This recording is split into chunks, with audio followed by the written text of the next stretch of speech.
안녕하세요. 행복한 부자가 되고 싶으세요? 이너프입니다. 오늘은 흔들리지 않는 돈의 법칙이란 책에 소개된 4가지 투자 원칙에 대해 이야기해 볼까 합니다. 작가는 토니 라빈슨입니다. 이름이 왠지 낯익죠. 전 세계적으로 1천만 부 이상 판매된 내 안에 잠든 거인을 깨워라의 저자입니다. 프랑스와 미테랑, 빌 클린턴 대통령 등을 코칭한 것으로도 유명한 변화 심리학자가 어떻게 투자에 관한 책을 쓰게 됐을까요? 2008년 리먼 사태를 지켜보면서 왜 부자들은 위기 때 더 부자가 되고 평범한 사람들은 더 가난해지는가 라는 의문 때문이었습니다. 그는 투자 시장에서 잘못된 선택들로 고통받는 사람들이 더는 나오지 않았으면 하는 바람을 갖게 되었습니다. 그때부터 전설적인 투자자들이 돈을 버는 방법들에 대해 본격적으로 파헤치기 시작했죠. 7년이란 시간 동안 워렌 버핏을 비롯해 레이 달리오, 존 보글 등 50명이 넘는 금융계 대가들을 직접 만나 그들의 투자 노하우, 돈에 대한 철학, 시장을 바라보는 통찰과 해안들을 듣고 또 공부했습니다. 그리고 그 속에서 발견한 법칙들을 정리한 것이 바로 이 책입니다. 이 책의 궁극적인 목적은 원서의 제목인 언쉐이커블에 고스란히 녹아 있습니다. 평범한 사람들이 호황에서든 불황에서든 흔들림 없이 돈을 안전하게 지키고 불려서 재정적 자유를 달성하도록 돕는 것입니다. 저는 원래 부의 법칙이니 시크릿이니 하는 과장된 제목을 좋아하지 않습니다. 그런데 이 책은 인덱스 펀드의 창시자인 존 보글의 추천사가 떡하니 박혀 있어서 눈길을 끌었습니다. 그는 투자 시장의 패러다임을 완전히 바꿔놓은 인물이죠. 워렌 버핏마저도 지난 100년간 투자자들에게 가장 큰 영향을 끼친 인물로 존 보글을 꼽았을 정도니까요. 또한 레이 달리오는 세계 최고 투자자들의 전략을 일반인들도 실천하기 쉬운 교훈으로 바꿔 전달하고 있다고 그의 책에 찬사를 보냈습니다. 아무튼 우리가 평생 한 명도 만나기 어려운 위대한 투자자 50여 명과 인터뷰를 통해 그들의 투자 철학과 법칙들을 체계적으로 정리한 것이기에 나름의 의미가 있는 것 같습니다. 그가 책에서 밝힌 것처럼 이 4가지 원칙에 특별한 것은 없습니다. 사실 듣고 나면 투자 시장에 대해 어설프게 공부한 사람들 대다수는 에이, 완전히 기본적인 거잖아, 너무 단순해 라고 말할지도 모릅니다. 하지만 오랜 기간 시장을 경험한 사람들이라면 결국 그가 언급한 4가지 원칙이 시장을 이기기 위해 필요한 전부라고 인정할 것입니다. 토니 라빈슨은 항상 복잡성이야말로 실천의 적이다 라고 공언했습니다. 그래서 어렵고 복잡한 주제를 가르고 쪼개서 우리 같은 평범한 이들도 활용할 수 있도록 가장 중요한 원칙만 남겨서 소개하고 있습니다. 원칙 자체를 배우는 것은 아무나 할 수 있습니다. 누구나 몇 시간만 들이면 배울 수 있으니까요. 중요한 것은 실천이고 행동입니다. 이 책의 가장 큰 장점은 단순하고 명확한 원칙들을 제시함으로써 누구나 마음만 먹는다면 지금 당장 행동을 취할 수 있다는 사실입니다. 서론이 참 길었죠. 이제부터 본격적으로 4가지 원칙에 대해 살펴보도록 하겠습니다. 첫 번째 원칙은 돈을 잃지 마라입니다. 부자들이 가장 많이 하는 질문이 뭘까요? 흔히 우리는 어떻게 해야 돈을 벌 수 있을까? 대박을 치려면 어떻게 해야 할까? 라는 질문을 가장 많이 할 것이라 생각하죠. 그런데 부자들이 끊임없이 묻는 질문은 그게 아닙니다. 그들이 가장 먼저 하는 질문은 어떻게 해야 돈을 잃지 않을까입니다. 돈을 잃게 되면 출발점으로 돌아오기가 점점 더 어려워진다는 것을 잘 알고 있거든요. 가령 여러분이 투자를 잘못해서 원금의 50%를 잃었다고 생각해 보세요. 얼마를 벌면 다시 제자리로 돌아올 수 있을까요? 똑같이 50%의 수익을 거두면 가능할까요? 아니죠. 100만원에서 50%를 잃어 50만원이 되면 그 다음에는 100%의 수익을 거둬야 처음 원금인 100만원을 회복할 수 있습니다. 그럼 이번에는 매번 100%의 수익을 거둔다고 생각해 보세요. 100만원이 200만원이 되고 다시 200만원이 400만원, 400만원이 800만원 기하급수적으로 늘어나죠. 그런데 문제는 단 한 번만 100%의 손실이 나면 아무리 많은 돈을 벌었어도 빈털터리가 됩니다. 그만큼 손실은 무서운 거죠.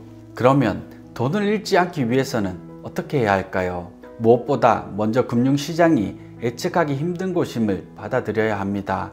실제로 워렌 버핏, 레이 달리오, 존 보글 등 전설적인 투자자들은 하나같이 시장을 예측하는 것은 불가능하다고 이야기합니다. 그래서 그들은 어떤 경우에도 시장 전망을 내놓는 법이 없죠. 그런데 평범한 우리들 대부분은 이 사실을 받아들이지 않습니다. 늘 시장을 예측하려 하거든요. 모든 자산을 현금화한 사람은 시장이 조정받거나 폭락할 것이라 예측하는 사람들입니다. 그 반대의 경우도 마찬가지죠. 최고가를 연일 갱신하고 있는 서울 일부 지역의 부동산을 추격 매수하는 사람들의 마음속에도 부동산은 계속 오를 것이라는 미래 전망이 자리 잡고 있습니다. 고수들은 자신의 한계를 겸허히 받아들이는 데 반해 하수들은 항상 미래에 대한 과도한 확신으로 전 재산을 걸기 때문에 위험에 처하게 됩니다. 세계 최대 헤지펀드를 운영하고 있는 레이 달리오는 투자시장에서 가장 똑똑한 사람으로 정평난 사람 중 한 명입니다. 그런 그조차도 시장은 언제든지 전혀 예상치 못한 방향으로 흘러갈 수 있다는 가정에 기반해 투자에 임한다고 합니다. 그렇기 때문에 예측이 빗나가도 괜찮을 수 있도록 자산을 배분하기 위해 늘 노력한다고 해요. 그가 이 교훈을 얻게 된 것은 풋내기 투자자였던 1971년 당시 닉슨 대통령이 근본이자를 폐지한 사건에서 비롯되었습니다. 달러가 더 이상 금과 1:1로 교환될 수 없게 되면서 종이 쪼가리의 가치밖에 남지 않게 된 역사적 사건이죠. 누구도 예상할 수 없는 사건이 발생했고 시장 참여자들은 주식시장 또한 곤두박질 치리라 예상하고 시장의 하락에 베팅을 했습니다. 그런데 결과는 어땠을까요? 시장은 합리적인 사고나 논리와는 정반대로 폭등을 했습니다. 예상하기 힘든 일이 시장에 발생했고 또 예상치 못한 시장의 반응으로 뜻밖의 결과가 나온 것이죠. 그는 그날의 실패를 계기로 예상치 못한 일이 일어날 것임을 예상해야 한다는 교훈을 얻었다고 합니다. 그때부터 어떤 일이 발생하더라도 스스로를 보호할 수 있는 투자만 고집해서 세계 최고의 부자 중 한 명이 되었습니다. 두 번째 원칙은 비대칭 위험 보상을 따져라입니다. 용어가 언뜻 어렵게 느껴지지만 별반 특별할 게 없는 말입니다. 최소한의 위험으로 최대의 보상이 따르는 것에 투자하라는 것이죠. 흔히 하는 얘기로 안전마진을 확보하라는 것과 비슷한 의미죠.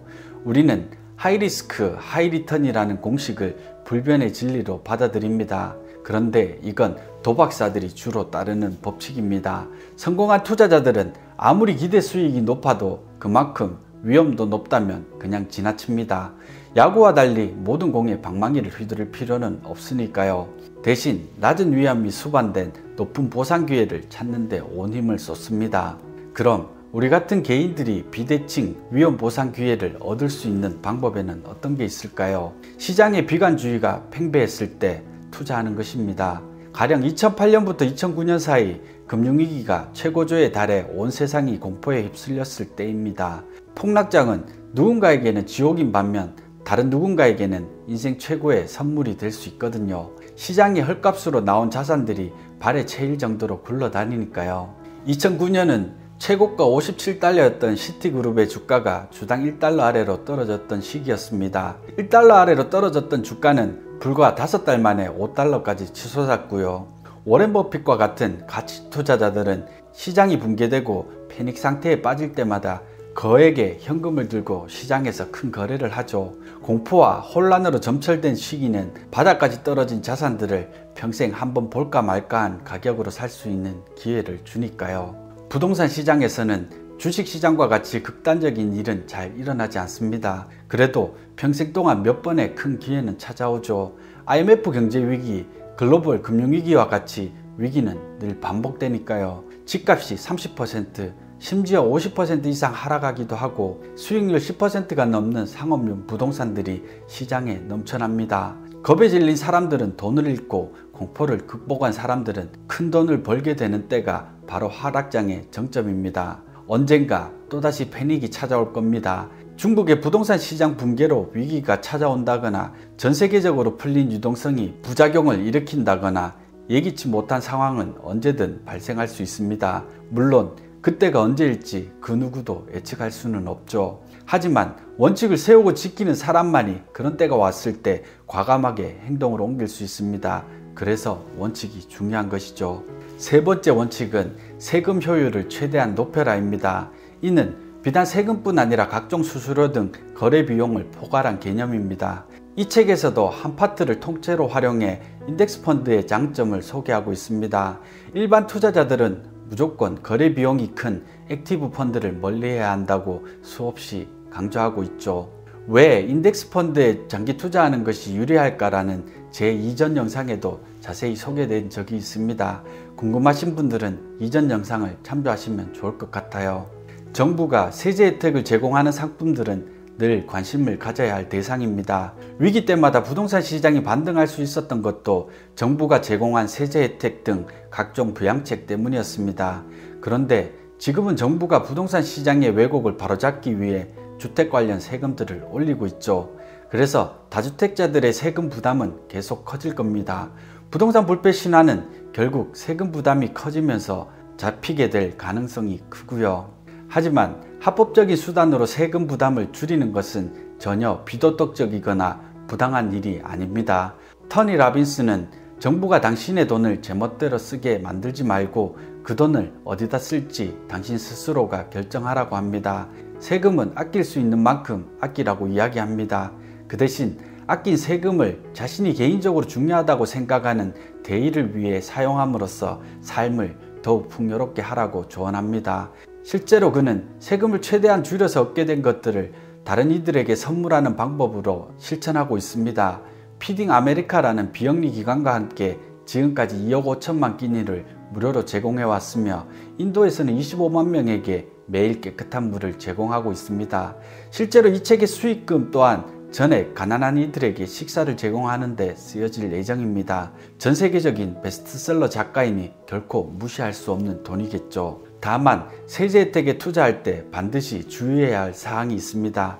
세금이 투자를 결정하는 조건이 되어서는 안 된다는 사실입니다. 세제 혜택이 아무리 큰 상품이라 하더라도 첫 번째 원칙인 절대로 돈을 잃지 않을 것인지 확인하고 두 번째 원칙인 비대칭 위험 보상에 대한 고려는 반드시 선행되어야 합니다. 세제상 혜택이 아무리 크더라도 돈을 잃을 확률이 높다거나 위험과 보상이 비슷한 상품이라면 절대로 투자를 해서는 안 된다는 뜻입니다.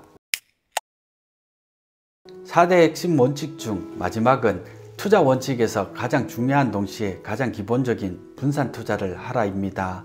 존 보글, 워렌 버핏, 하워드 막스 등 전설적인 투자자들은 한결같이 투자에서 포트폴리오를 다각화하는 것이 가장 중요하다고 합니다. 언뜻 쉬운 말처럼 들리지만 실천하기 위해서는 전문 지식이 필요하죠. 따라서 전문가의 조언이 가장 유용한 분야입니다. 저 역시 투자 전문가가 아니기 때문에 부동산에 편중된 포트폴리오를 다각화하기 위해 전문가의 상담을 받아볼 생각입니다. 그만한 가치가 있다고 생각하거든요. 분산 투자에서 가장 중요한 것은 다양한 자산군에 분산하는 것입니다. 부동산이나 주식, 국채, 예금 등 어느 하나의 자산에 올인하는 것은 위험이 크기 때문에 적절히 배분할 필요가 있습니다. 또한 세계화의 진전으로 인해 다양한 시장, 국가, 통화에 걸친 분산 투자가 점점 중요해지고 있죠. 마지막으로 가장 중요한 요소는 시간의 분산입니다. 즉 정확한 매매 타이밍을 예측해서 투자하려 하지 말고 장기간에 걸쳐 적립식으로 투자하라는 뜻입니다. 위험을 줄이는 동시에 수익을 장기간에 걸쳐 누릴 수 있는 가장 확실한 방법이거든요.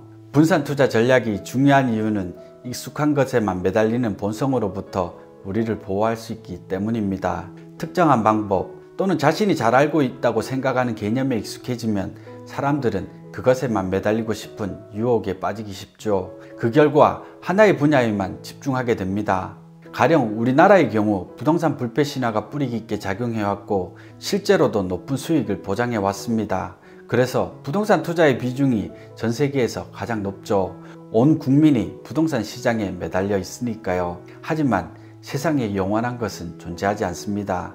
인구 감소와 노령화가 가속화되면서 언젠가는 부동산 불패 신화도 흔들리는 날이 올 겁니다.